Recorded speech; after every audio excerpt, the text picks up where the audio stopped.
दोस्तों, मेरा नाम है रोहित और मैं लेकर आ गया हूँ BEE सब्जेक्ट के टॉप 20 MCQ। तो चलिए वीडियो को स्टार्ट कर लेते हैं। सबसे पहले बात कर लेते हैं फर्स्ट क्वेश्चन की। तो पढ़ लेते हैं इस क्वेश्चन को। एम्पियर के नियम का प्रयोग क्या निर्धारित करने के लिए किया जाता है? तो ऑप्शन में दिया गया है EMF की दिशा निर्धारण, धारा की दिशा निर्धारण, पोल की दिशा निर्धारण व मैग्नेटिक फील्ड की दिशा निर्धारण। तो हमारा जो करंट होता है, करंट का जो मात्रक होता है एम्पियर, तो यहाँ पर एम्पियर का रूल है। तो सीधे सीधे हम लोग समझ जाएंगे कि ओवरहेड लाइन में धारा की दिशा निर्धारण के लिए हम लोग एम्पियर के नियम का प्रयोग करते हैं। तो यहाँ पर ऑप्शन जो करेक्ट है वो बी ऑप्शन एकदम करेक्ट है। नेक्स्ट देख लेते हैं, किसी चालक में विद्युत की चालकता किसके द्वारा होती है? प्रोटॉन, न्यूट्रॉन, सीमित इलेक्ट्रॉन, मुक्त इलेक्ट्रॉन।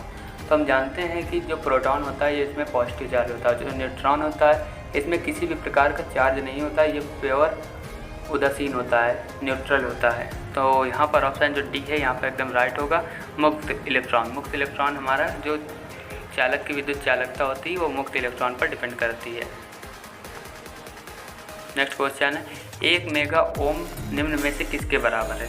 तो 1 मेगा ओम जो होता है वो कितने ओम के बराबर है? तो यहाँ 4 ऑप्शन दिए गए, 10 की पावर 6 ओम, 10 की पावर -6 ओम, 10 की पावर 3 ओम, 10 की पावर 8 ओम। तो यहाँ पर जो फर्स्ट ऑप्शन है एकदम करेक्ट है, 10 की पावर 6 ओम। नेक्स्ट देख लेते हैं, यहाँ पर कुछ सवाल के रूप में भी दे सकता है। जैसा कि यहाँ पर चौथा क्वेश्चन है, यदि 10 ओम के 10 प्रतिरोध समांतर में लगाए गए हैं तो तुल्य प्रतिरोध कितना होगा? क्वेश्चन कहना है यदि 10 ओम के 10 प्रतिरोध रजिस्टर हम लोग पैरेलल में लगा दिया है तो उसका इक्विवेलेंट रेजिस्टेंस अगर हम लोग ज्ञात करें तो कितना होगा? 100 ओम से ज़्यादा 1 ओम। तो हम लोग जानते हैं जो पैरेलल में होता है तो पैरेलल का फार्मूला होता है 1/r = 1/r1 + 1/r2 + 1/r3।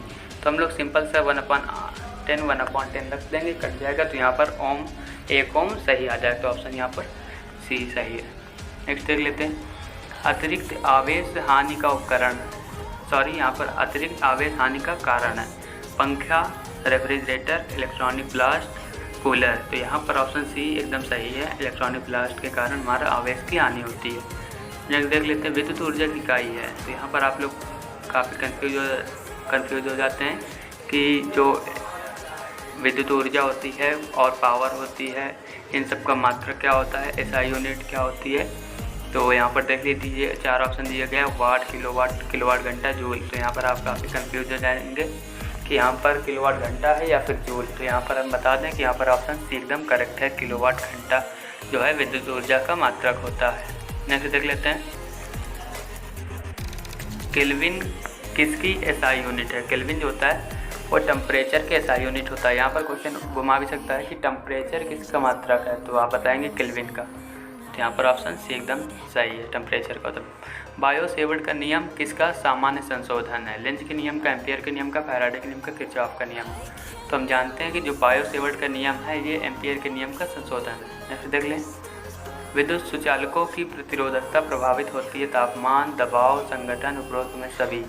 तो विद्युत सुचालक जो होते हैं कंडक्टर, उनकी जो रजिस्टिविटी होती है वो इन सभी जो कारक दिए गए हुए हैं इनके कारण प्रभावित होती है। तो यहाँ पर ऑप्शन डी होगा, उपरोक्त में से सभी। नेक्स्ट देख लेते हैं, किसी तार की प्रतिरोधकता निर्भर करती है, एक कंडक्टर वायर है उसकी रजिस्टिविटी किस कारक जो यहाँ पर फैक्टर दिए गए किस पर डिपेंड करती है? तो पदार्थ हो गया, क्षेत्रफल, लंबाई। तो आपने यदि ओम का नियम सही से पढ़ा है तो उसमें दिया होगा ρl/a। तो यहाँ पर लेंथ भी आ जाती है, लंबाई, और चालक का मटेरियल भी आ जाता है, और वहाँ पर क्षेत्रफल भी आ जाता है और लेंथ, ये सभी चीज़ दी गई होती है वहाँ पर। यहाँ पर ऑप्शन डी सही होगा। नेक्स्ट देख लें, ओम का नियम लागू होता है कंडक्टर, थर्मिस्टर, अलाय, डायोड। तो ओम का नियम जो होता है केवल कंडक्टर पर लागू होता है। नेक्स्ट देख लेते हैं, विद्युत स्विचों का किसमें लगाया जाता है? विद्युत जो स्विच होते हैं, बटन होती हैं, उनको किस में लगाया जाता है? लाइव तार पर, भूत तार में, न्यूट्रल तार में, या फिर किसी में नहीं? तो हम जानते हैं कि जो सर्किट ब्रेकर होता है, आइसोलेटर होता है, या फिर सामान्य स्विच होते हैं घरेलू वाले, डोमेस्टिक वाले, तो उनको हम लोग लाइव तार पर लगाते हैं। लाइव तार को हम लोग बोलते हैं फेज वायर या फिर कंडक्टर वायर। तो यहाँ पर ऑप्शन ए एकदम करेक्ट। लेते हैं अपने नेक्स्ट क्वेश्चन की ओर। नेक्स्ट है 13 नंबर क्वेश्चन, निम्न में से कौन सा शॉर्ट सर्किट का एक संकेत है? तो शॉर्ट सर्किट जब भी होता है वो होता है हमारा हाई करंट फ्लो होने के कारण। तो यहाँ पर 4 ऑप्शन दिए गए हैं, हाई करंट फ्लो, या फिर शून्य धारा प्रवाह, वोल्टेज में वृद्धि, वोल्टेज में गिरावट। तो यहाँ पर पहला ऑप्शन सही है। नेक्स्ट देख लेते हैं, एक जंक्शन पर मिलने वाली सभी धाराओं का बीजगणितीय योग शून्य होता है, या फिर हमारा कहलाता है KCL। तो ये जो दिया गया है ये KCL के अकॉर्डिंग दिया गया है, जो करंट किरचॉफ का करंट लॉ था उसके अनुसार है। तो जो एक जंक्शन पर मिलने वाली समस्त धाराओं का बीजगणितीय योग जो होता है वो शून्य होता है। तो यहाँ पर ऑप्शन सी सही है। नेक्स्ट देख लेते हैं 15 नंबर क्वेश्चन, किरचॉफ का नियम लागू होता है AC और DC परिपथ दोनों में, केवल AC में, केवल DC में, इनमें से कोई नहीं। तो किरचॉफ का जो नियम है वो AC व DC दोनों पर लागू होता है। तो यहाँ पर ऑप्शन ए एकदम करेक्ट है। नेक्स्ट देख लेते हैं, स्ट्रीट लाइटों में बल्ब को जोड़ा जाता है समांतर में, श्रेणी व समांतर दोनों में, सिरे से सिरे में। तो यहाँ पर देख लेते हैं ऑप्शन ए एकदम सही है। समांतर क्रम में हम लोग स्ट्रीट लाइट जो रोड में लगी होती हैं उनको समांतर क्रम में जोड़ा जाता है। नेक्स्ट देख लो 17 नंबर क्वेश्चन, सेलों को समांतर में किसको बढ़ाने के लिए जोड़ते हैं?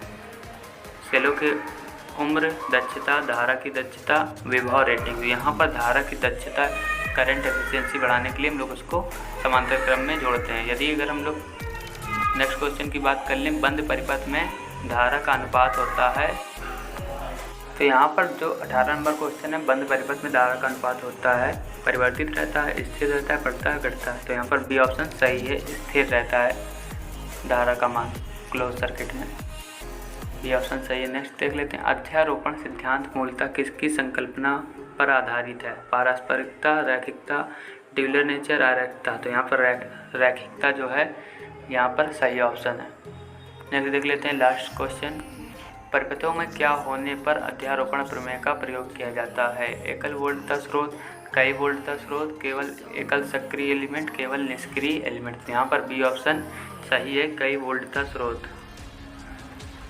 तो दोस्तों कैसी लगी वीडियो हमें कमेंट करके बताएं, अपने दोस्तों को ज़्यादा शेयर करें। वीडियो अच्छी लगी तो प्लीज़ लाइक करें, चैनल पर नया है तो सब्सक्राइब कर लें ताकि इलेक्ट्रिकल से रिलेटेड और PT UP से रिलेटेड जानकारी आप तक पहुंचती रहे। तो मिलता है नेक्स्ट वीडियो में। इस वीडियो में केवल इतना ही। और यदि आपको हमारे व्हाट्सएप ग्रुप या फिर टेलीग्राम ग्रुप से जुड़ना है तो लिंक डिस्क्रिप्शन में है, आप वहाँ से जुड़ सकते हैं। तो चलिए मिलते हैं नेक्स्ट वीडियो में। जय हिंद।